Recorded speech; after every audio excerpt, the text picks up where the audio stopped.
right. All right. Thank you so much for joining us today. And I have Amber Jean with us, and I'm so excited to have her. She does something with art that I feel like, oh my gosh, I could never do. And I just admire her so much for what she does, and I'm excited that she decided to do this with us. So anyway, I just want to say welcome, Amber. Thank you for being here.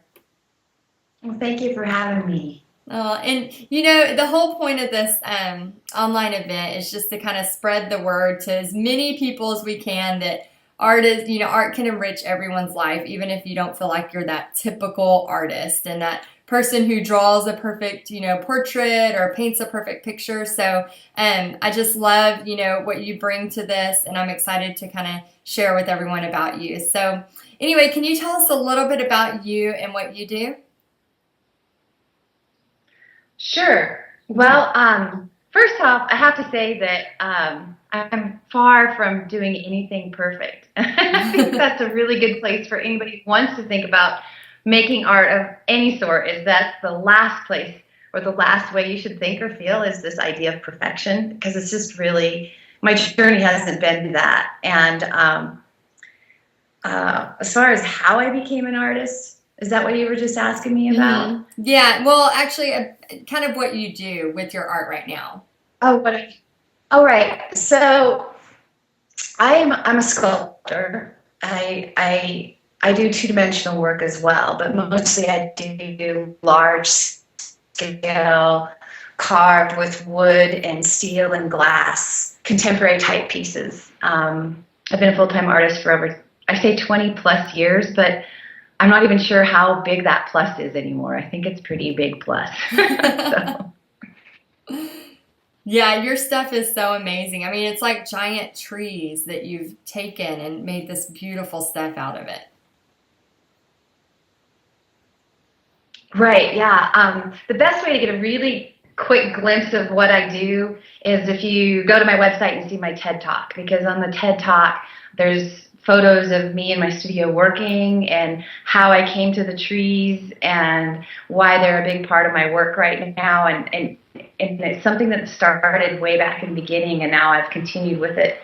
And the journey hasn't always been trees, but there's a sort of focus right now. Yeah, I actually watched your TED Talk, and that was really, really inspiring. So, how did you become an artist, Amber? I think I think that's one of the hardest questions. I think I pretty much always knew I would be an artist or a writer. Even when I was a really young girl, I would write books and illustrate them. So then I thought I could do both. And I might still do that someday when I'm too old to run power tools or whatever. I'll probably You're start never writing. too old to run power tools. No, that's true. That's true. Pretty true. But if I do get that old, I'll be like Louise Nevelson, where she had guys and young men in her studio who ran them for her, and she would just like sit back and point. I actually saw that on video once when I was in art school myself. And she had a cigarette in this long filter, and she's like, and she's pointing. It was really fun. That's great. There's always that. Yeah. Yeah. So I always thought I would be an artist. I won a contest when I was in grade school, and then I won another contest later, and that didn't determine for sure the direction of what I would do or why. I don't think it was because of those things. It's just that I've always felt like I had something to say, and art has been the main way for me to pursue that feeling, that calling.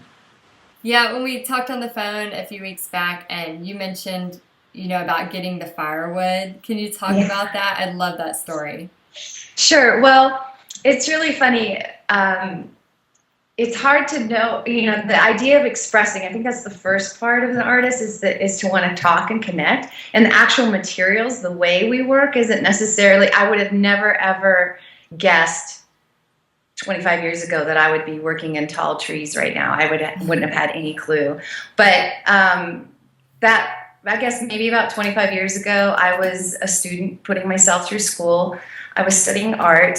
My summer jobs, I worked putting in like trail crew in Montana and fighting forest fires and everything. And it was actually after the fighting forest fires, I was in an art class, and I didn't have any money for materials. I mean, I'd taken all my money to pay for school, and here I was, and I wanted to sculpt, and I needed materials to sculpt with. And the district where I'd been working that summer was selling firewood for $5 a cord. And it dawned on me, I'm like, oh my gosh, I could get a whole tree for $5.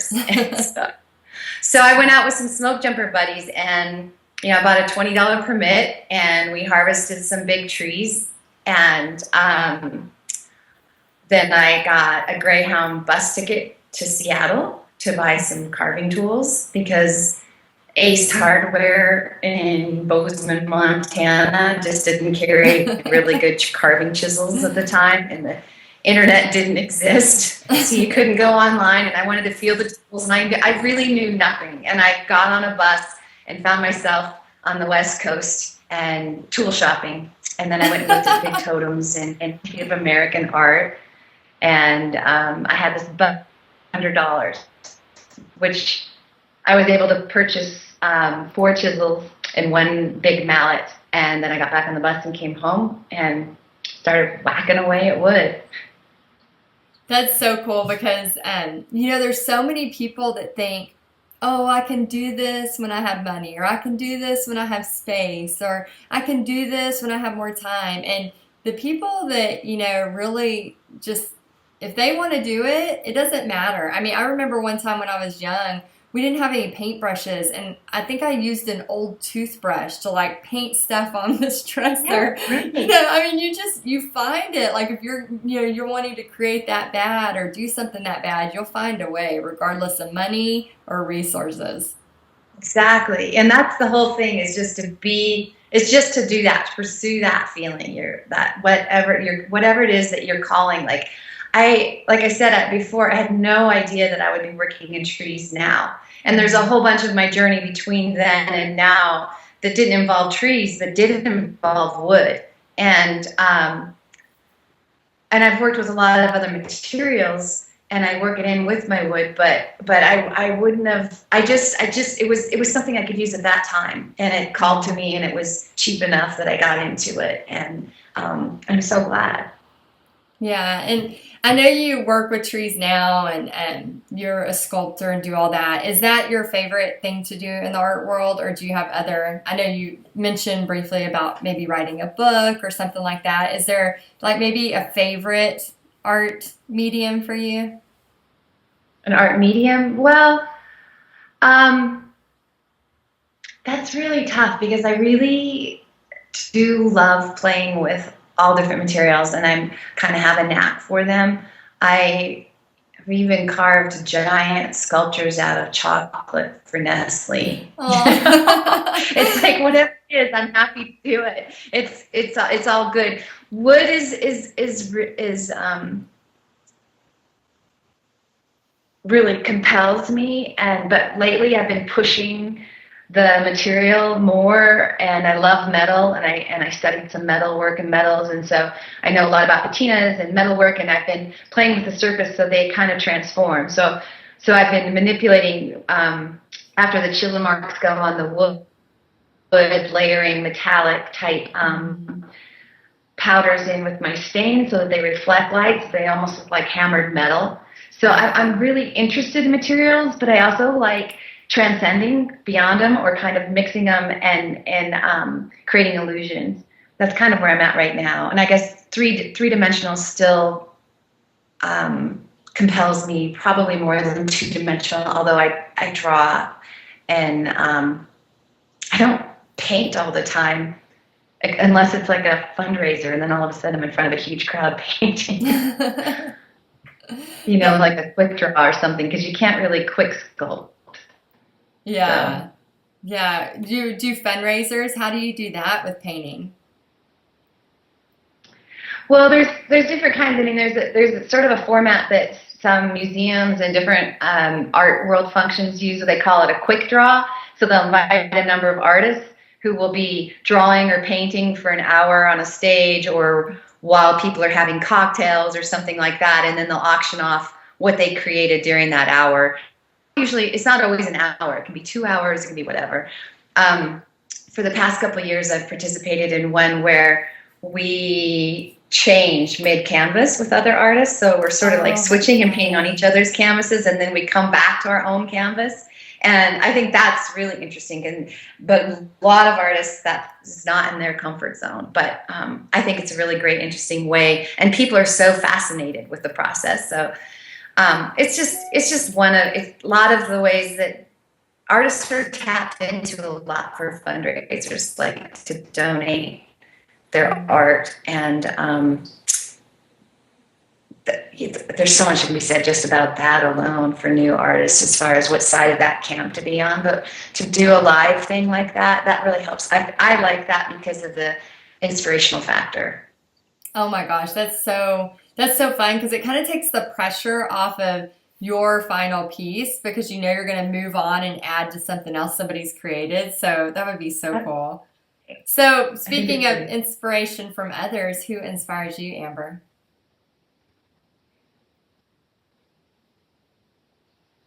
Who inspires my art? Well, I'm constantly being inspired, and it's not necessarily always artists that inspire my work, but since we're talking to artists, I mean, originally back in high school, the first ones were like Frieda and I love her. Can you see my shirt? Oh yeah. That's great. I should show you my bathroom downstairs. It's like the Frieda Kahlo bathroom. It's in my studio bathroom. It's all full of will you crazy please fun take and color. pictures? You have to take pictures and send me, because my freezer actually has Frieda painted on it. I love her. Oh, awesome. Well, she's inspiring as a person and her work. I feel like she was pretty fearless, and she overcame all sorts of challenges. Right. And if you follow, when you're first going into and she was a woman doing art during a time when not a lot of women did art. So there's so many, and the movie Frieda is really well done. I'm sure you love that movie, right? Oh yeah, love it.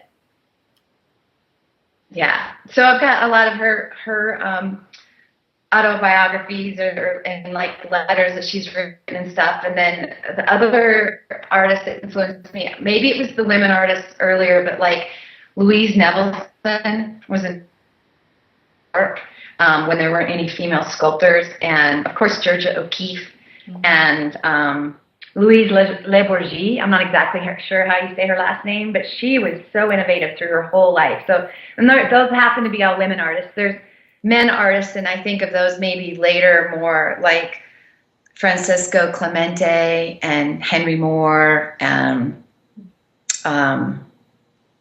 mean, all of those are pretty much not living artists. Mm-hmm. Living artists, you have to go and just feed yourself all of the time. Mm-hmm. I have a book of this gal. I really like her work. This is Beth Kavanagh Stryker. She's a ceramicist. I don't know if you can see that, but she does. Were you able to see that? No, it kind of blurred. Hold it real still. See if we can see. Okay, keep holding, keep holding. There it is. Okay, perfect. She's alive, and she's a ceramicist, and she has a lot of guts, and she goes places with her work that it's not all cutesy and fun. She goes into some dark places, which my work always involves both the dark and the light, and touches on difficult places for people, as well as like transcending and being really uplifting and potent and full of hope, and her pieces, well, I have a thing for rabbits, but she doesn't just do rabbits, but I do kind of have a rabbit thing. Yeah, that's cool. There's other ones too. I just can't really think of just one. But that's a start. It gives some people some ideas of some people to look at. Yeah, that's great. So I know on the phone we talked some about this, but about art helping you push through fears. Can you talk some about that? Sure. Well,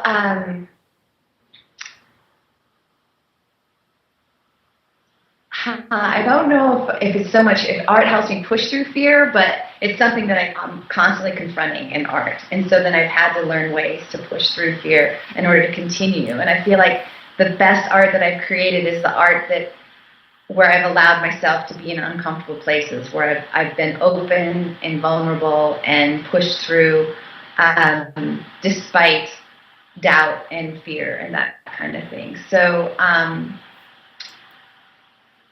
I don't know if art itself has helped me push through fears, but it's just one of those places that I notice it so much because it's a natural part of creativity, I think. And but I do this a lot in my life. I mean, inside and outside of the studio, both. I think we talked a little bit about my adventure world as a rock climber and ice climber and a mountaineer and mountain biker, those kinds of things. And That's just crazy. my way of living is to push boundaries and to go to go beyond where I think I can go. And it's not always pretty. In fact, it's probably never pretty. And I think people don't talk about that part too much, even with the studio. It's like there's just a lot of dirty work that's not glorious and not, in my world, there's piles of wood chips and sawdust and that's still a work day. And every day when I go into work, there's the potential to fail because it could be, I can't put wood back on. That's not the way I work, And so I think that's just something that artists confront in a bigger way, but it's very natural and human for everybody to confront it. And if we have enough guts to really do it and be bold and go those places, that's what people relate to and are thankful for when they see the work, I think. Yeah, I think too, one of my favorite quotes talks about, when you go through those fears or you let your light shine, it, automatically liberates others to do the same. So the quote by Marianne Williamson. So I think that's so true. When they see your huge, bold tree sculptures and they think about the work that took to put that through, it's, it kind of gives people that feeling of, oh my gosh, I want to do something like that, or I want to be creative like her. Yeah. I was thinking, you'd asked about quotes, and I have them all over in my studio and everything, and I took a picture of one that was downstairs. Right now I'm upstairs in my studio in my office. But this is one, see if this will show. And it's exactly about that. It says, vulnerability is the birthplace of creativity, innovation, and change. I don't know if that's going to show. It's a little blurry. Not really? No. I don't know who said it. But they said vulnerability is the birthplace of creativity, innovation, and change. That's and that's I think people are afraid of being vulnerable, but that's exactly what they really appreciate in artists is when they see art that's gone to places that were obviously vulnerable. Right. Yeah, that's really good. So, Amber, let's talk a little bit about how you believe with how people can use art to enrich their life. Do you believe that anyone can use art to enrich their life? Oh, definitely. Yes, anyone can. I think that making art is just like this opportunity for grace, and it gives us a chance to startle ourselves and to transform us. And I like the word grace because in my world, right next to the word grace is the total opposite, which is dork, klutz, screw up, right there. But if you're allowing yourself to do those things, these moments of grace come through, and maybe they seem even more like that beautiful beam from heaven because of all the klutzy parts. But that's what we want. That's what we need. And anybody can get that. I mean, people always apologize for what they do because they think if they've never drawn and they start to draw, they go, oh, I can't draw, or I'm sorry, or this isn't right, or that's not right. And it's like, it's like, what's right? Like so much. I mean, some of the art that I collect, a lot of the art that I collect is very simple, fun, whimsical kind of things. Even though my work personally gets kind of more contemplative and dark and poetic, but I really appreciate people who have enough guts to just do like a fun bunny. That's the one I want to, the one that's just like that simple line, and there's something charming about it, and there was something gutsy about that person that was like, this is good, It doesn't have to be the all perfectly rendered rabbit, and I can't imagine how it couldn't be good for anybody, I mean, it's like baking cookies with your mom or something. Making art is that kind of good, Oh, that's so cool. I've never heard it described like that before. The kind where you get to eat dough and eat baked cookie and it's all good, Yeah, I didn't know you were supposed to bake them. Exactly, right?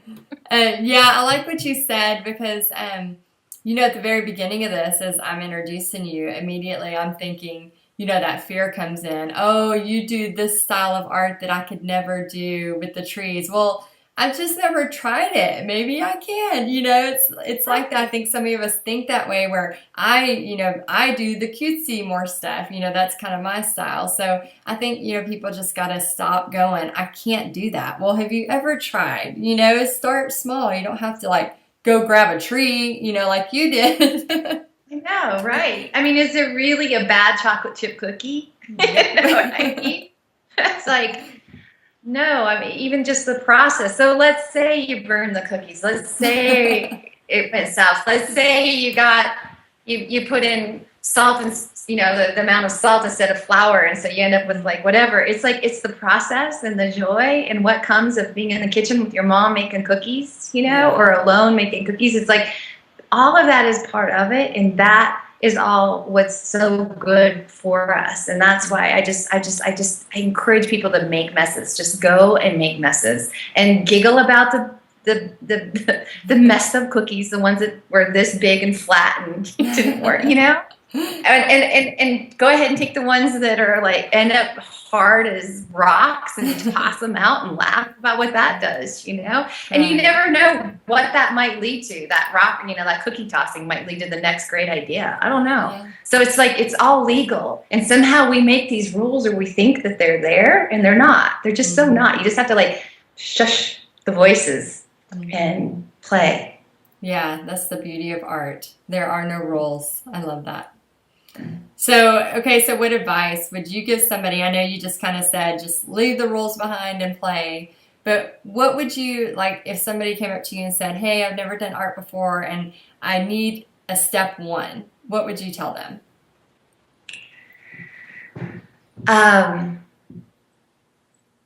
If there was just one step, I would just have to say, follow your heart.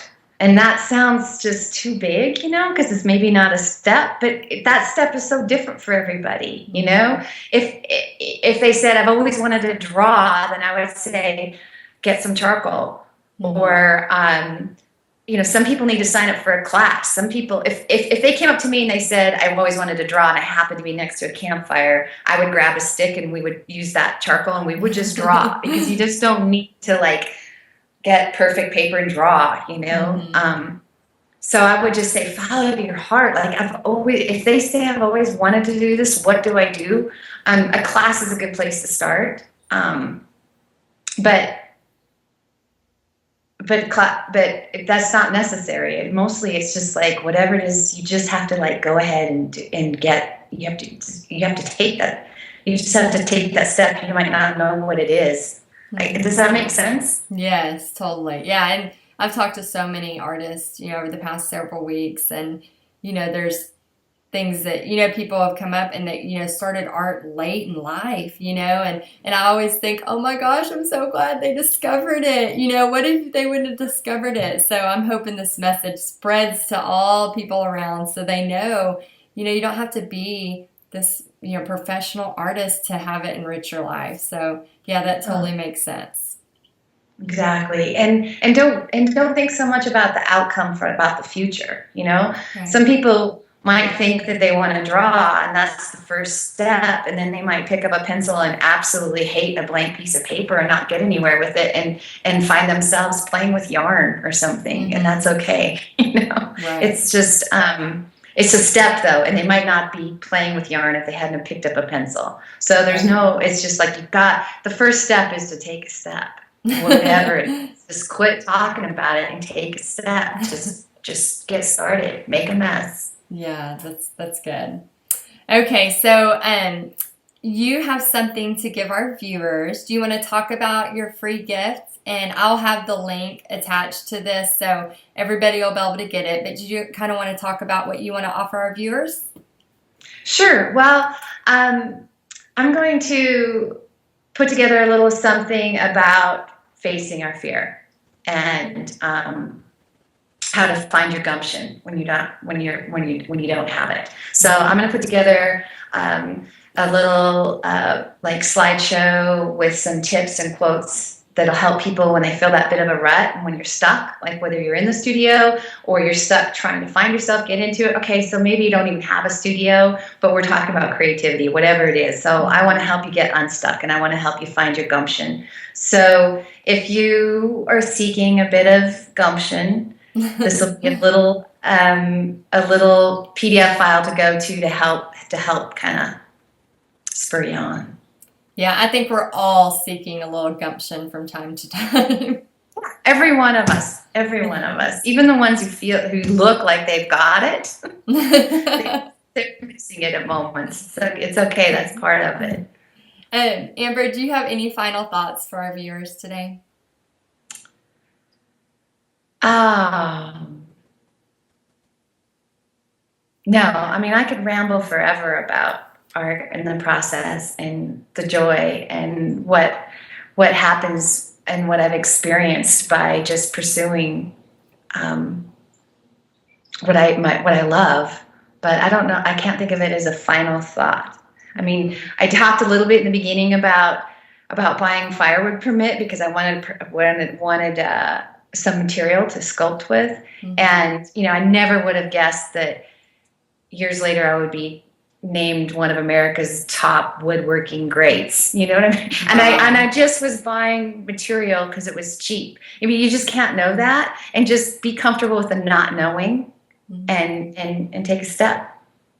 That's wonderful. Oh, I'm so glad you did this with us. And I know your message is just going to spread to so many people, and I hope that they'll kind of, get that gumption to face their fear and try to just, make a mess, like you said, and have some fun with it. So thank you so much for being here.